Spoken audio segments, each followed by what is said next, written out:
Olá, eu sou o Mero Robert Filho, conhecido como Robert Filho, escritor, terapeuta e psicanalista. E atendendo algumas solicitações hoje, terapeuta da alma também, né? Atendendo algumas solicitações hoje, nós vamos falar um pouquinho sobre os tipos de superego.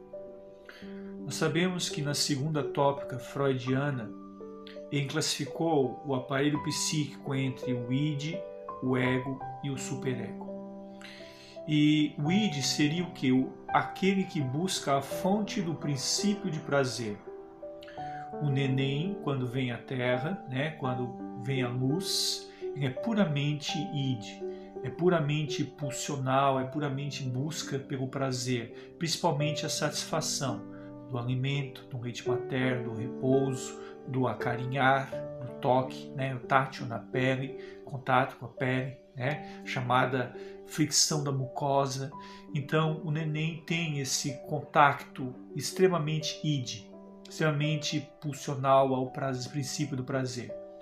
Logo, na fase do complexo de Édipo, quando a criança transfere esse princípio do prazer aos pais, é um amor que os pais dão uma certa limitação, uma certa barreira.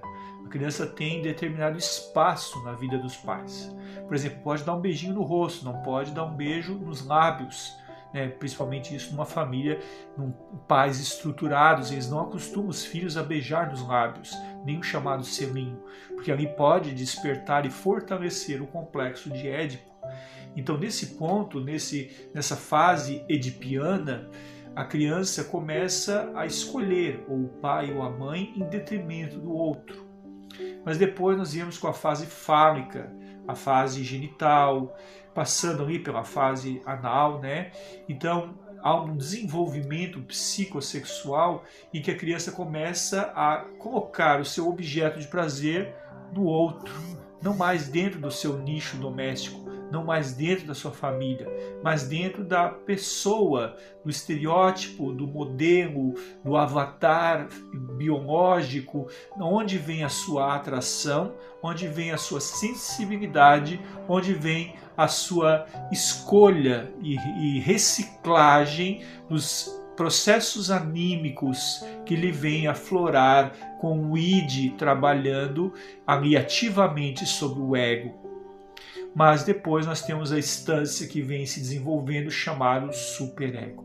Superego seria o quê? Seria a voz da razão, a voz na consciência que vem delimitar, você pode ter prazer, mas o teu prazer tem um limite. A tua sensibilidade vai até certo ponto. O teu sentimento precisa ser guardado às vezes. As tuas emoções, não que sejam reprimidas, mas também não pode sair como se fosse uma marcha de carnaval o ano inteiro.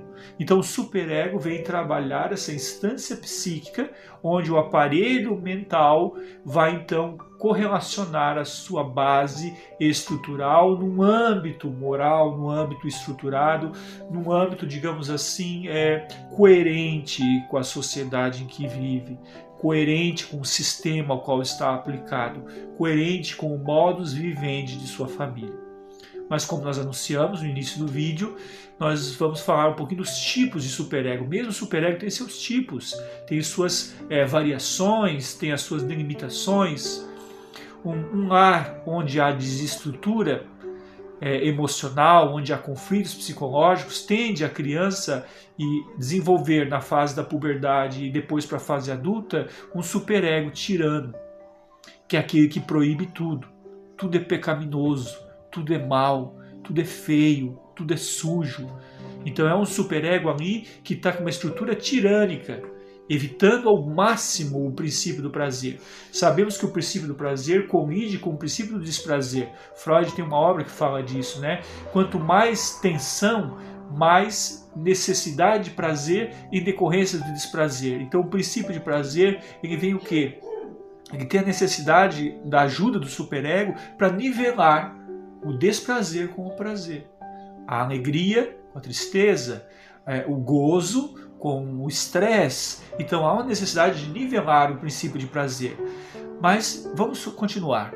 Mas e um ego educativo, um ego professoral, um ego acadêmico, um ego eclético, um superego que tem uma noção mais elevada do ser? É aquele superego que nos pede interiormente, vai estudar, vai te recolher, vai silenciar, vai acalmar os teus ânimos, vai acalmar a tua alma, vai ouvir mais e falar menos. Sabe, aquela voz quase angélica que vem no fórum íntimo da consciência profunda, flertando um pouco com o nosso inconsciente, nosso material recalcado, trazendo luz e paz na estrutura anímica do ser. E nós temos também a ausência de superego. Essa é a característica dos psicopatas. Os psicopatas não têm a estrutura do superego formada. Foi algo que aconteceu ali na sua infância, um trauma sexual muito grande, um trauma de repressão, um trauma de castração.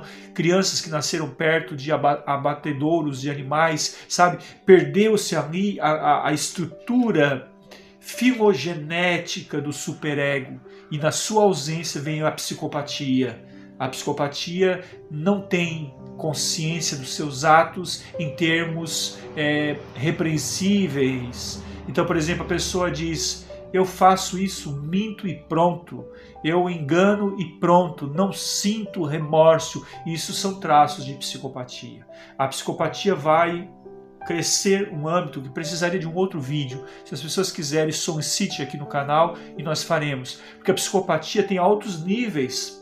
Né? Tem um psicopata que apenas, num nível mais leve, que apenas mente, né? Mintomaníaco. Tem um psicopata já que engana. Tem um psicopata que quer tirar prazer sadomasoquista ou masoquista do objeto sexual. Tem um psicopata, porém, que vai para a sociopatia, que é um caso ainda mais grave, que prejudica a sociedade, que prejudica o sistema, que está no meio político, no meio religioso, no meio social, escondido ali, agindo na fermentação do caldo mental, proliferando discórdia, ira e destruição. Igual aquela música, né? Os quatro cantos da terra, a morte, a discórdia, a ganância e a guerra. Né? Era uma banda dos anos 80 que cantava. Isso é a sociopatia. Mundo pagão, vivendo a discórdia e a desunião. Os quatro cantos da terra, a morte, a ganância, a discórdia e a guerra. Então é uma sociopatia, isso é a música que retrata a sociopatia do mundo moderno.